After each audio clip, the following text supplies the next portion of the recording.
Olá, eu sou Juliana e vou contar a vocês hoje um pouquinho sobre mim. Vou falar sobre a minha caminhada espiritual, a minha busca espiritual até os dias de hoje, na casa onde eu me encontro. Vou retroceder lá na minha infância.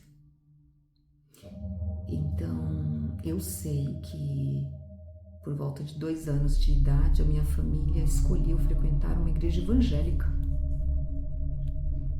Eu, filha única no momento, e os meus pais optaram por frequentar a igreja do Davi Miranda, né? Nós chamávamos assim, que é a igreja Deus é Amor, do pastor Davi Miranda. Existe até hoje na Baixada do Glicério, próximo ali à região do Parque Dom Pedro. Ela existe até hoje ali naquele local. E eu me recordo dessa igreja como se fosse hoje. Eu lembro dos arcos onde nós entrávamos, um corredor muito largo, com lojas, onde eram vendidos os livros do pastor, bíblias, LPs, né, discos de vinil dele, das filhas, né, de duplas ali, evangélicas que gravavam. Lembro do salão, né, da nave dessa igreja enorme, lotada, muitos irmãos, muitas pessoas naquela igreja. Eu lembro dessa ida semanal, nós íamos sempre lá. Mas o que a minha mãe buscava? O que os meus pais queriam indo a esta igreja? Que conforto, que consolo era este que ela buscava? Minha mãe escolheu este local por conta de muitas situações que ocorriam dentro da minha casa. Era muito corriqueiro, barulhos, estalos, objetos que faziam barulho em outros cômodos, como se estivessem funcionando, como se estivessem sido derrubados, e quando você chegava no ambiente, eles estavam lá, parados, inertes, nada aconteceu. Então, portas batendo, esse tipo de situação era comum. E existe um relato específico do meu pai, que eu vou falar agora, porque o meu pai é quem contava essas coisas para mim. Ele contava coisas que aconteceram na minha infância, sob a negativa da minha mãe, porque a minha mãe não gostava desse assunto, minha mãe se recusava a explicar, ela não falava, ela desconversava, ela falava coisas do tipo, não fala isso pra menina, não fica enchendo o saco da menina, fica colocando coisa na cabeça dela, isso já foi há muito tempo, essas coisas não acontecem mais. Ela não queria saber. Mesmo assim, ela procurou a igreja evangélica para tentar salvar a casa, o lar dela, dessas ocorrências.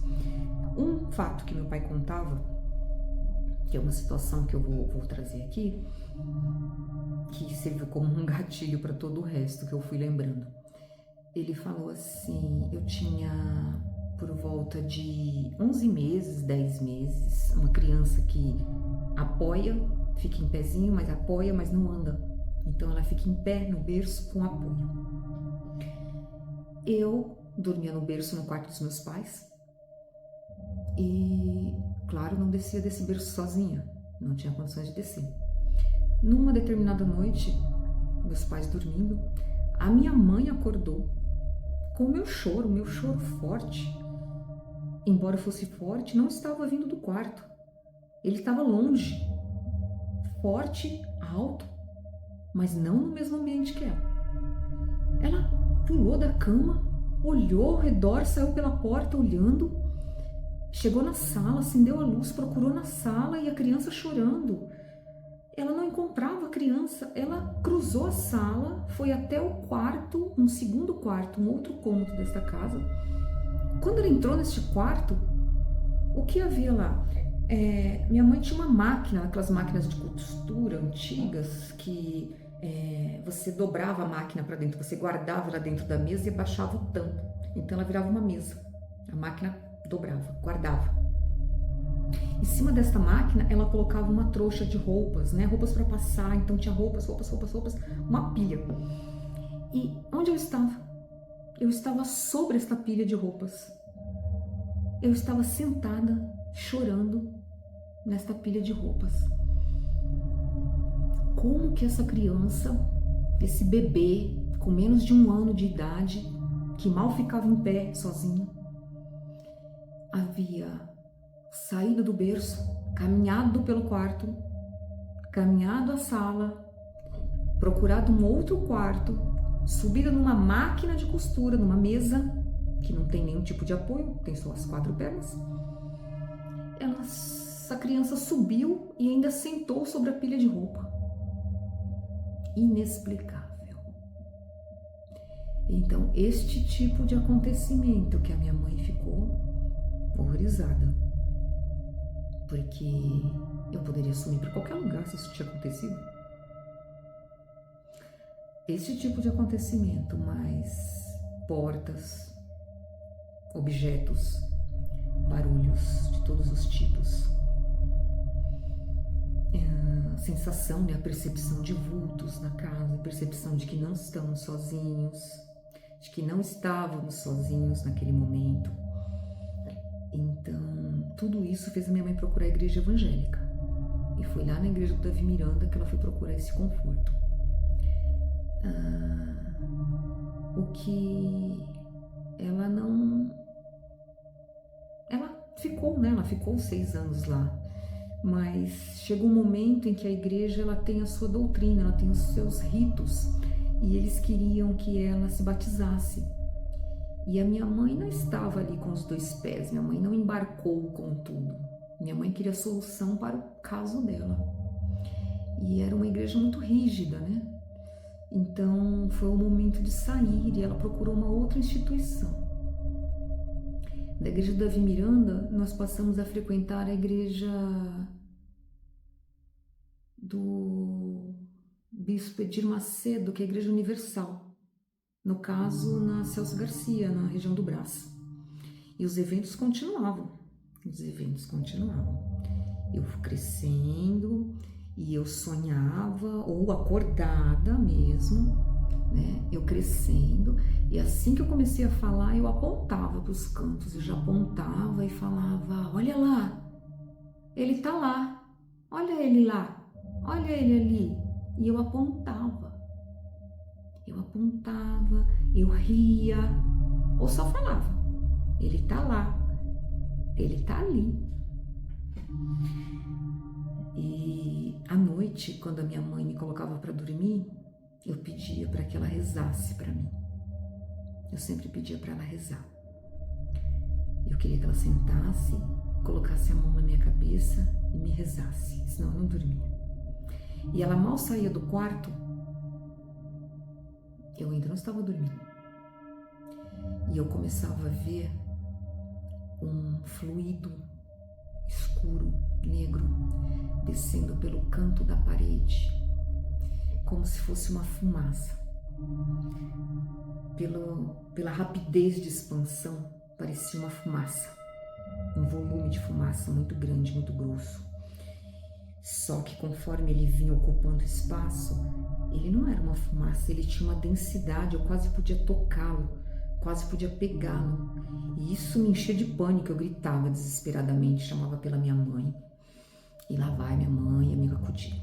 Minha mãe chegava e me abraçava e ficava lá comigo e falava que eu estava sonhando, mas ela havia acabado de sair do quarto. Quando não era deste canto da parede que descia, porque era sempre o mesmo canto, era sobre a cama. Parece que o teto se abria e eu via um céu escuro, muito escuro, e descia essa fumaça novamente. Só que quando vinha de cima, eu percebia que não era fumaça.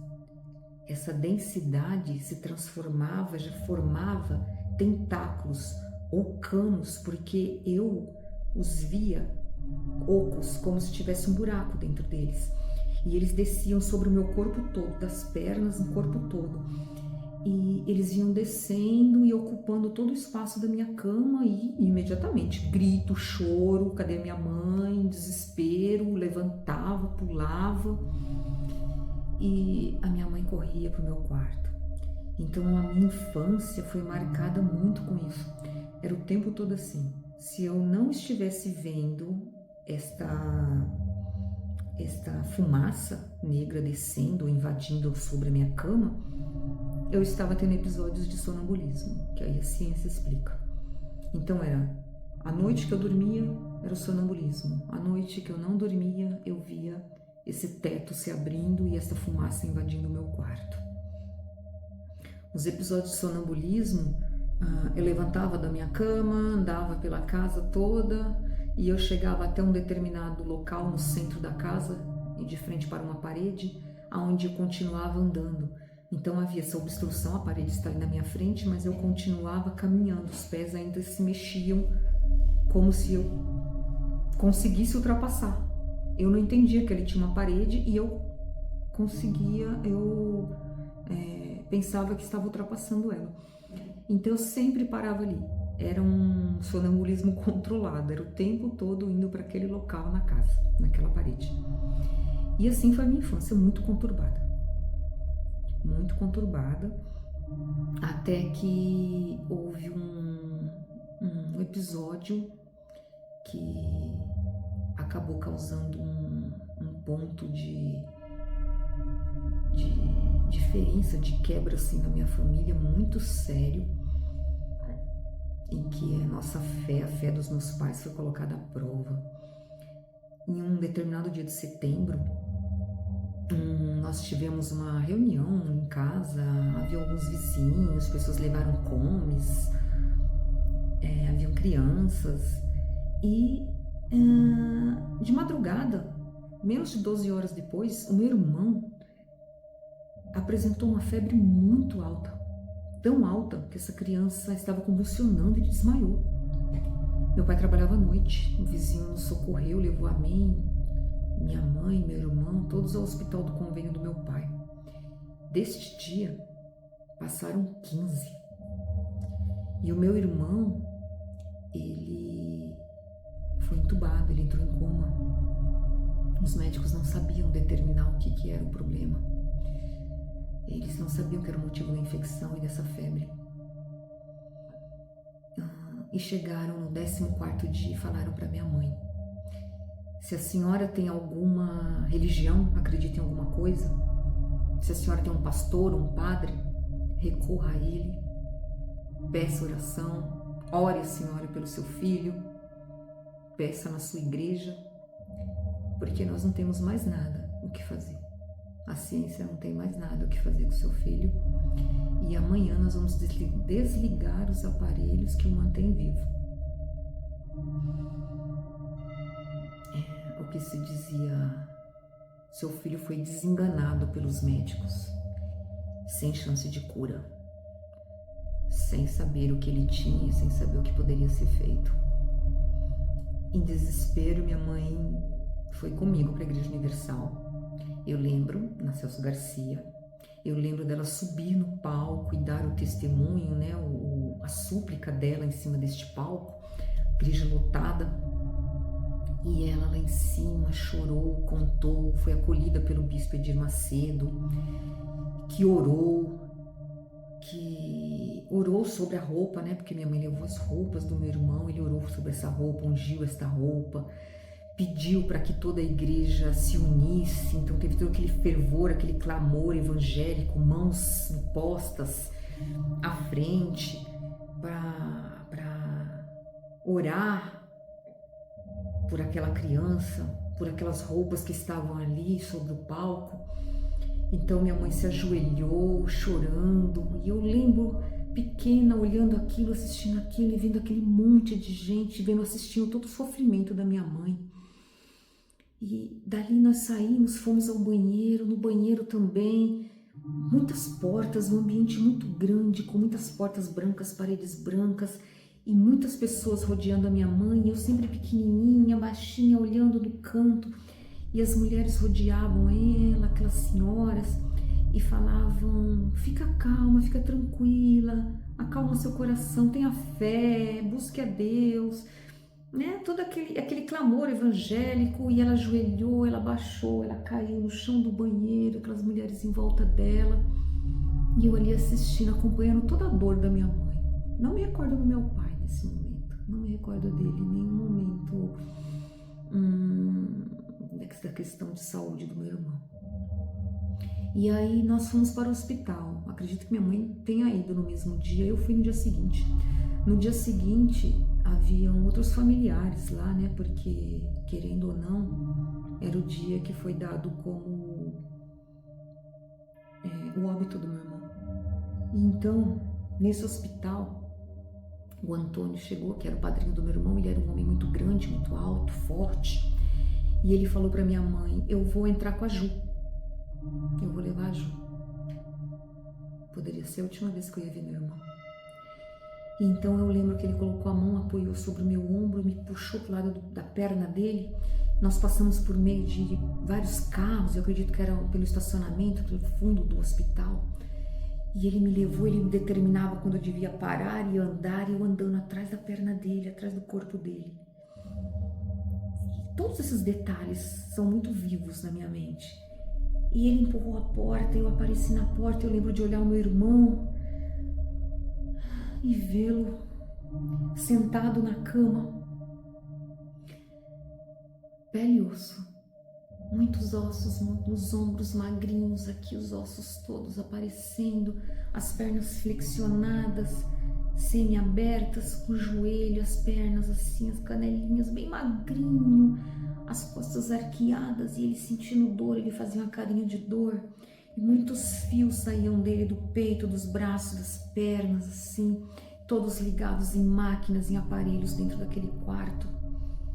E eu olhei, eu assustei e falei: ô Cris, e ele tá tão feio, tá tão doente.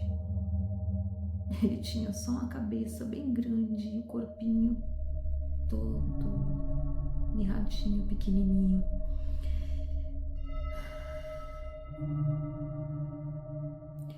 E ele, com dor, ele olhou para mim.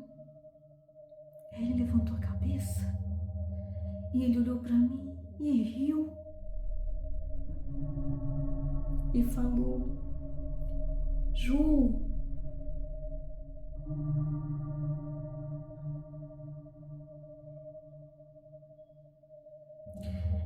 eu estava há 15 dias sem vê-lo.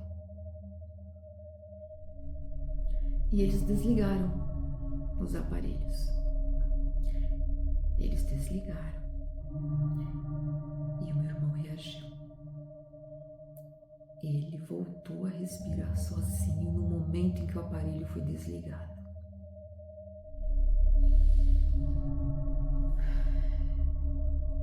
Eu não me recordo de nada depois dessa passagem. Eu tenho toda a riqueza de detalhes, de falas, as riquezas de detalhes visuais, quem chegou perto de mim, quem eu via, o que eu via. Mas eu não consigo me recordar de nada depois que ele falou comigo. Eu sei que eu acompanhei toda a dor, o sofrimento, a lamúria da minha irmã, da minha mãe, os pedidos dela. Eu vi todo o sofrimento dela, assisti tudo. E eu a vi depositar toda a fé, ajoelhada, dentro daquela igreja, dentro daquela religião. O que eu não sei se dentro da casa dela sozinha teria o mesmo efeito. Mas eu sei que eu acredito muito na palavra.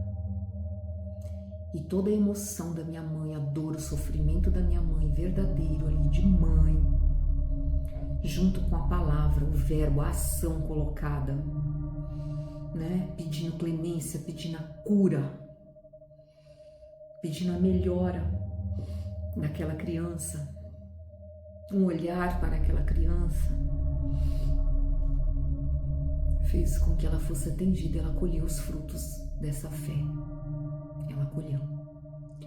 Seja com o apoio, com o louvor desse pastor, dessas pessoas na igreja, nessa súplica evangélica, mas ali ela se encheu de fé e coragem e ela conseguiu carregar e canalizar esse pedido dela e ser atendida e ter o merecimento e ele ter o merecimento dessa cura.